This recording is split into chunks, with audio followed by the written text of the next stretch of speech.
Lived in one of the smallest cities in the world, but his voice echoed across continents.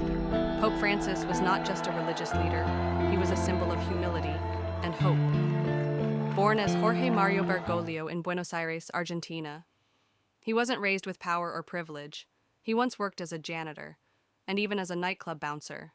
Yes, before the robes, before the titles, he lived a very human life. What made him different was not where he came from, but what he chose to become, a servant to people, to truth, to compassion. When he became Pope in 2013, he refused to wear the traditional golden cross.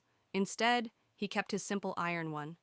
He chose a small car over a luxury ride, and lived in a modest guest house instead of the papal palace. Why?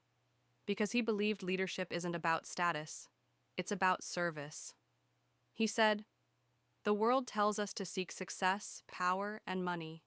God tells us to seek humility, service, and love." In a world full of noise, he taught silence. In a world full of pride, he showed humility. And in a time full of division, he became a voice of unity.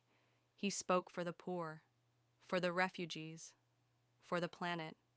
He visited war zones, hugged prisoners, and listened to the voiceless.